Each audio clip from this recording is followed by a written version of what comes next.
Baik, selamat pagi mahasiswa semuanya. Selamat datang di kelas Rekayasa Pondasi 2. Assalamualaikum warahmatullahi wabarakatuh. Kali ini saya akan mencoba menjelaskan perhitungan momentum maksimum yang terjadi pada turap ya. Jadi, melanjutkan dari pertemuan sebelumnya tentang perhitungan gaya-gaya yang terjadi pada turap dan penggambaran diagram tekanan tanah yang terjadi pada turap ya. Ini sudah dijelaskan sebelumnya bahwa misalkan untuk kondisi seperti ini ya, turap dengan muka air tanah kedalamannya L1, kemudian sampai dredge line dari MAT L2 dengan parameter tanah timbunan pasir diketahui gamma, V aksen, gamma saturate ya, yaitu langkah-langkah perhitungan untuk menggambarkan tegangan tanah yang terjadi pada turap.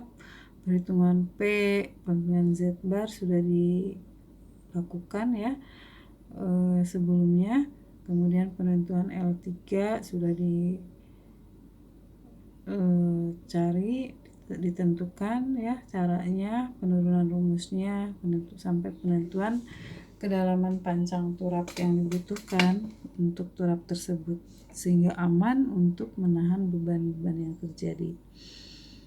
Nah, perhitungan momen maksimum ini tujuannya adalah nanti untuk menentukan dimensi turap yang kita butuhkan ya, untuk menentukan desain turap atau dimensi turapnya.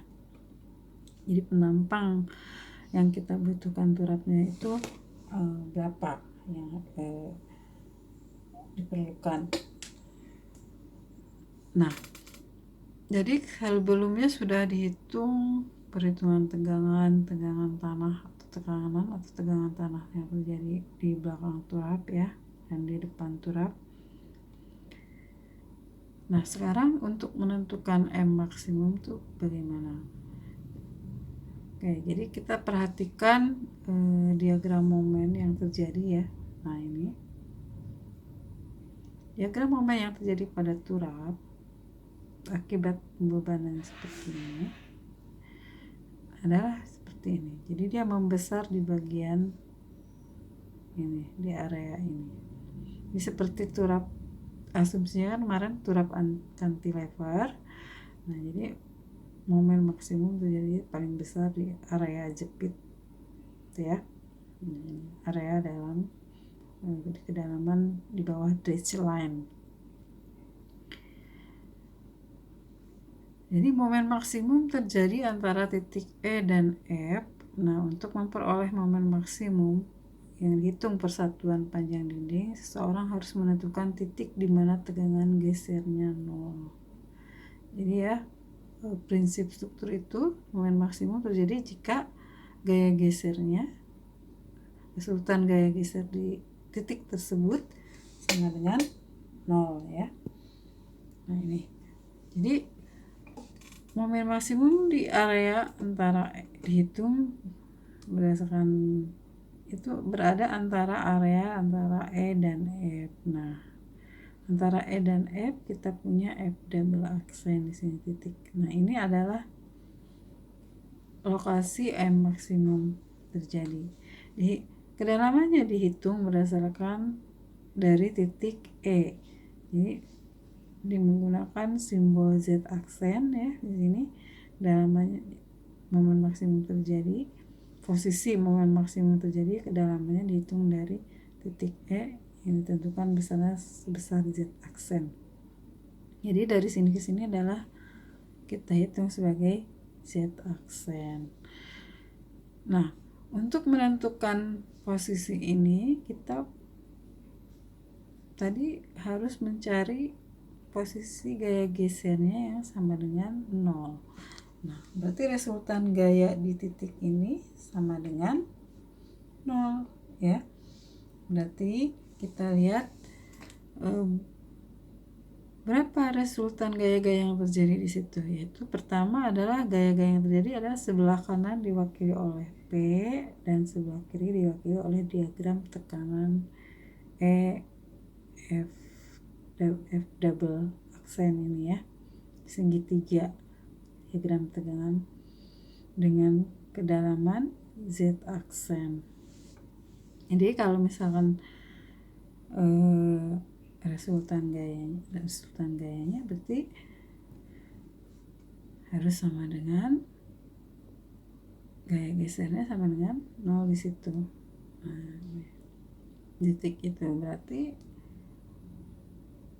P dikurangi area luas segitiga yang diarsir sama dengan 0 ya.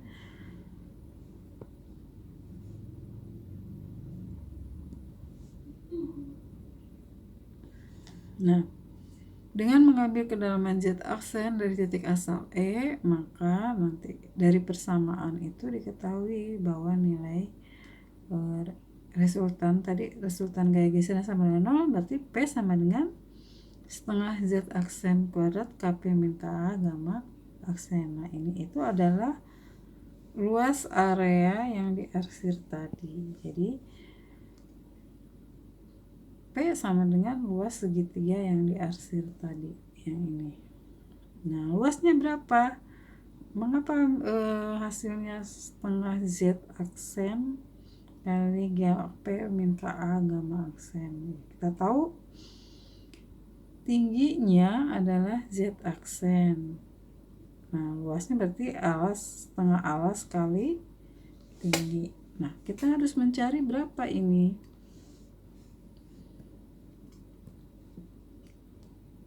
Ini dari perbandingan segitiga antara ini ya, sigma 2 per L3 sama dengan tegangan ini kali per Z aksen ya. Jadi dari perbandingan ini kita dapatkan ini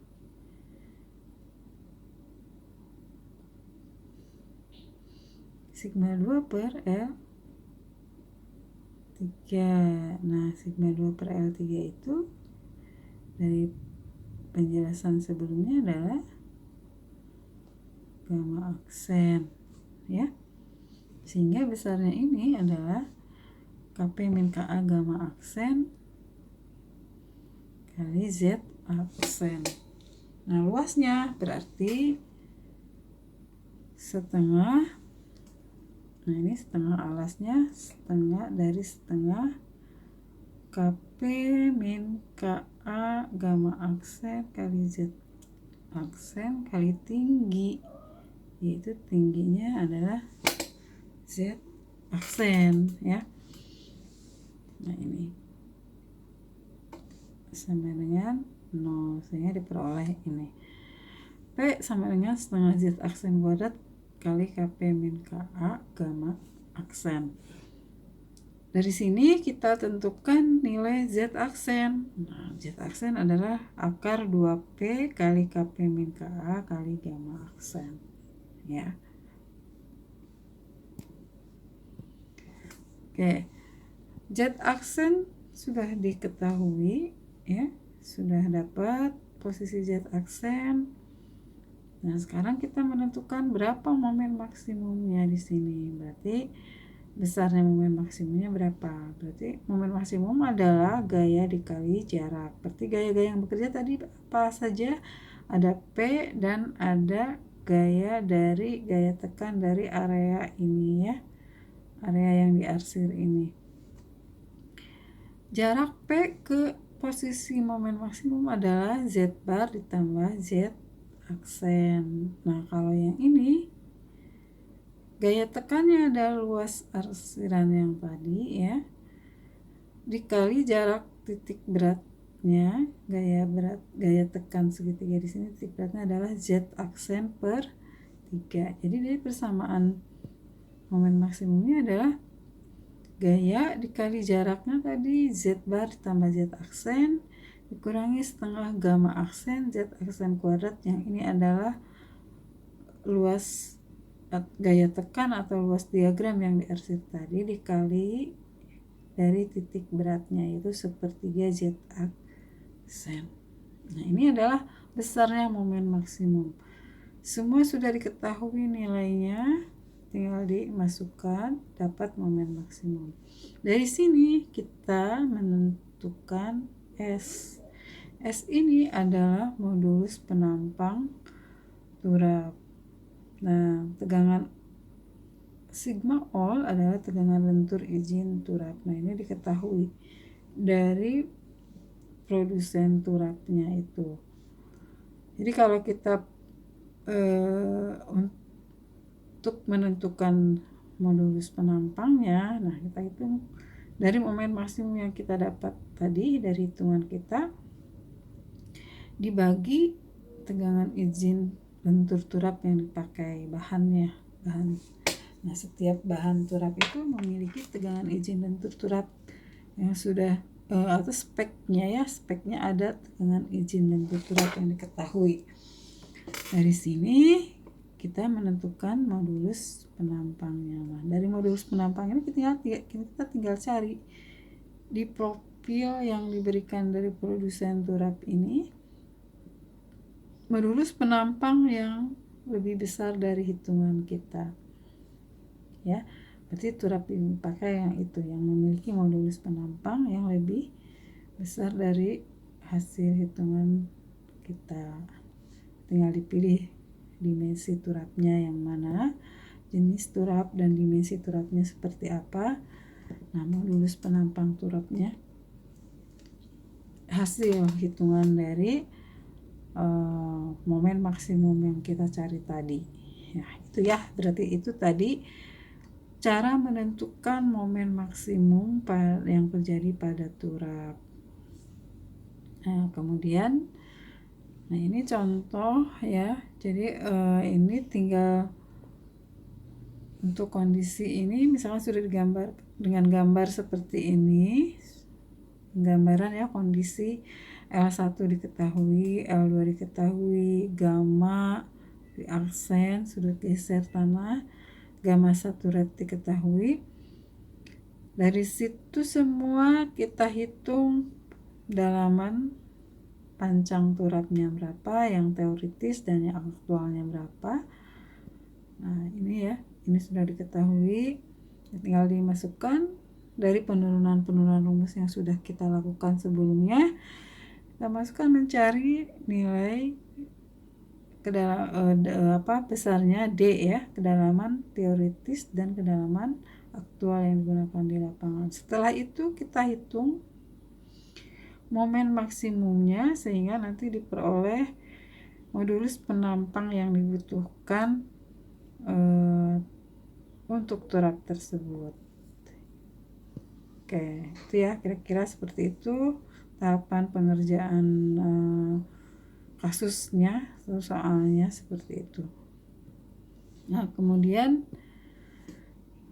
kalau misalkan kita punya kasus tidak ada muka air tanah di depan atau di belakang turap, sehingga perhitungannya atau penentuan sigma tegangan-tegangan yang terjadi pada turap bisa dilakukan seperti ini. Mari kita lihat ya. Nah,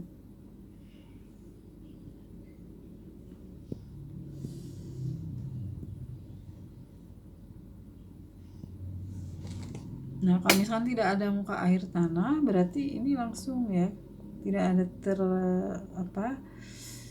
terpotong di sini akibat muka air tanah. Jadi kita langsung ke sini, kita tinggal hitung sigma 2-nya. Sigma 2-nya adalah gamma L kali KA. Jadi kalau digambarkan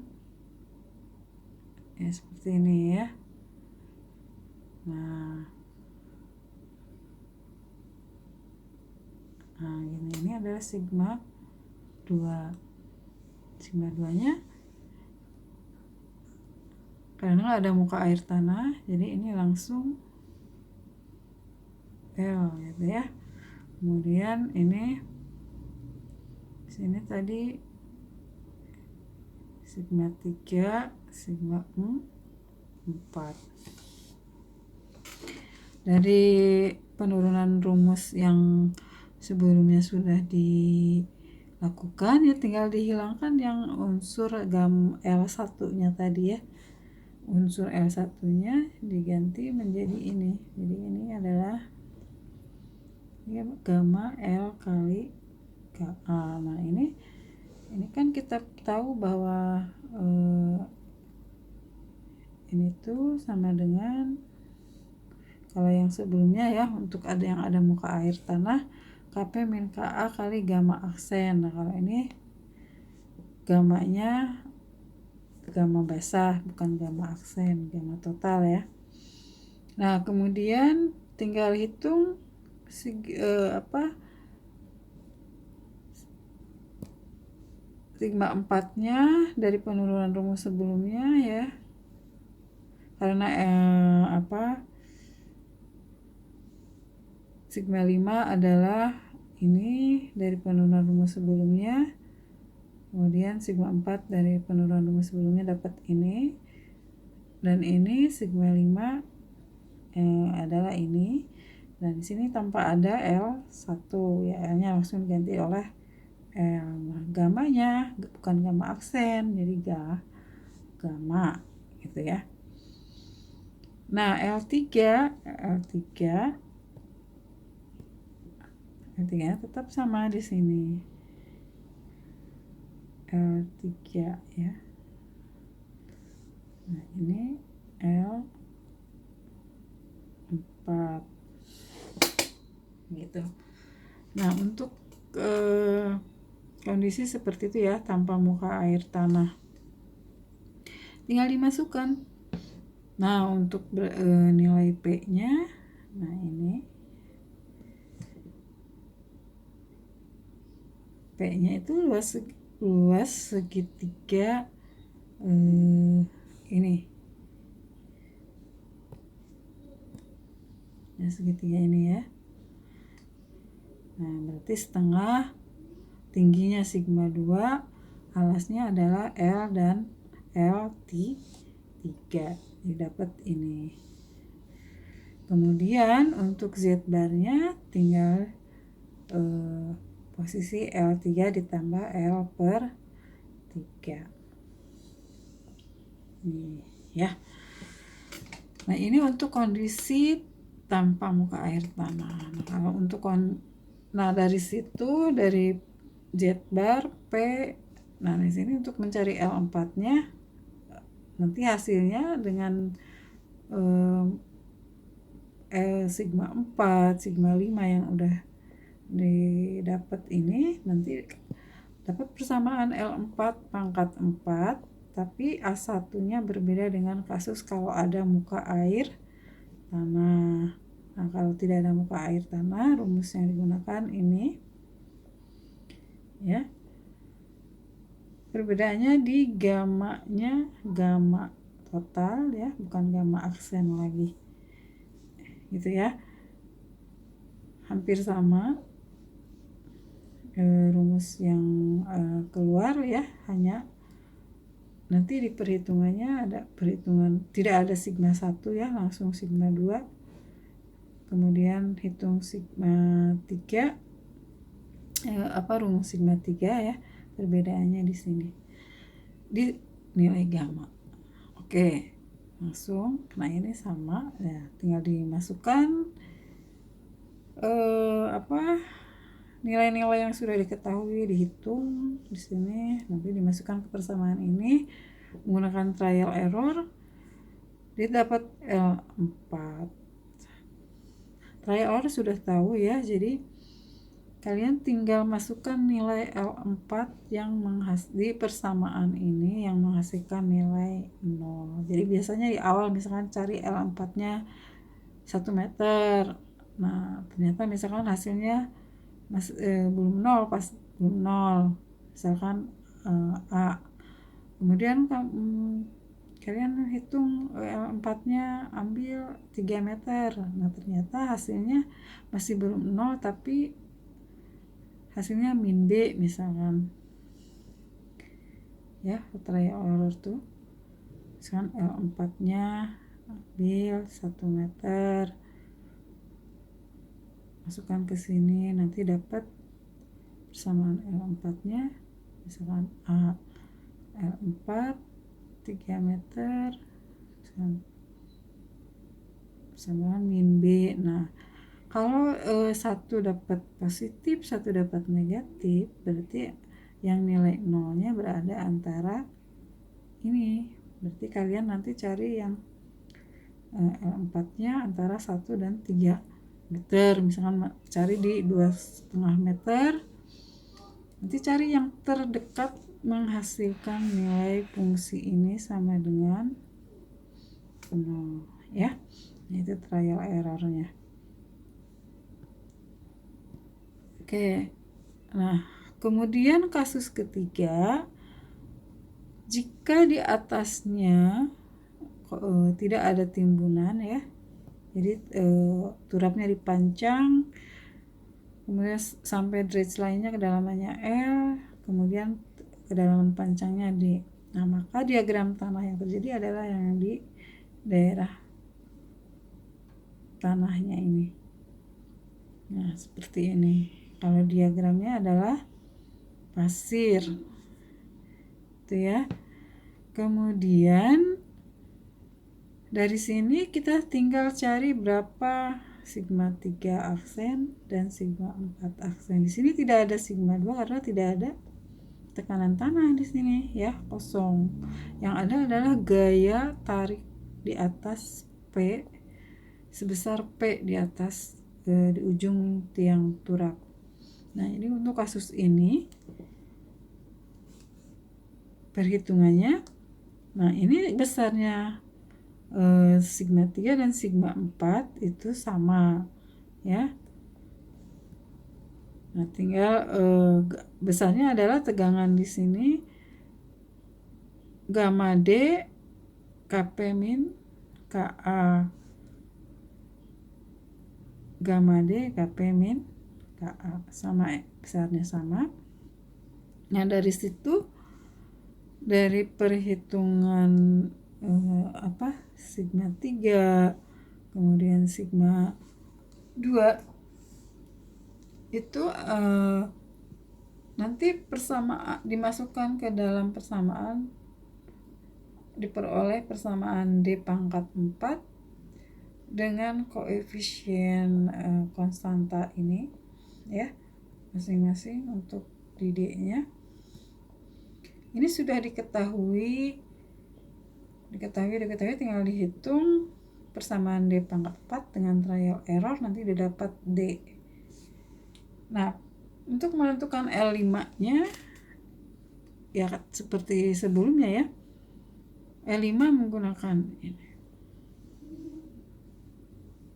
ya, untuk diperoleh persamaan D pangkat 4 besar tinggi L5 dihitung menggunakan persamaan ini. Ini dari penurunan rumus.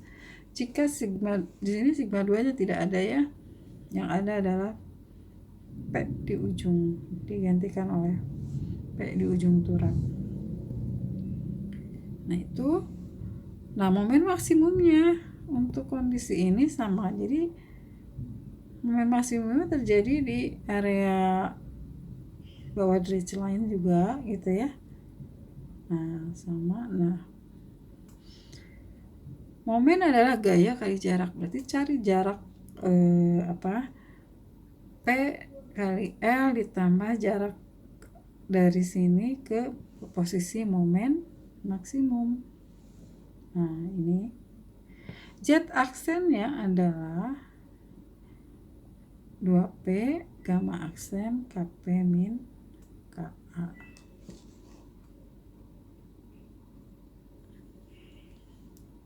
Ya, tinggal disederhanakan dari persamaan momen maksimum yang sebelumnya nih. Kita punya apa tadi? Nah, ini sama karena 2P Z ininya apa? Persamaan yang digunakannya sama. Nah ini, jadi nanti diperoleh momen maksimum dan posisi Z aksennya, posisi momen maksimumnya sama apa gitu ya. Jadi Z aksennya kalau untuk kasus ini Z aksennya dihitung dari sini gitu ya. Dari Dutchland gitu. Oke. Jadi untuk kasus ini tidak ada L3, sigma 2 tidak ada, tinggal dimasukkan langsung ke nilai D ya. Nah, momen maksimumnya ini, kemudian Z aksen posisi M momen maksimumnya ini ya seperti itu ya untuk beberapa kasus perhitungan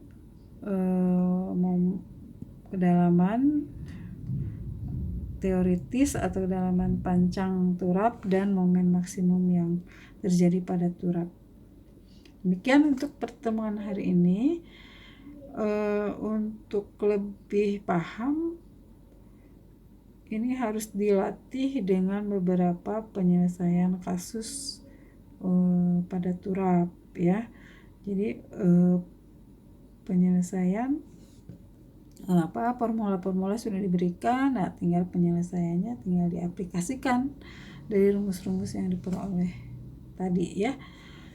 Demikian pertemuan hari ini, terima kasih. Wassalamualaikum warahmatullahi wabarakatuh.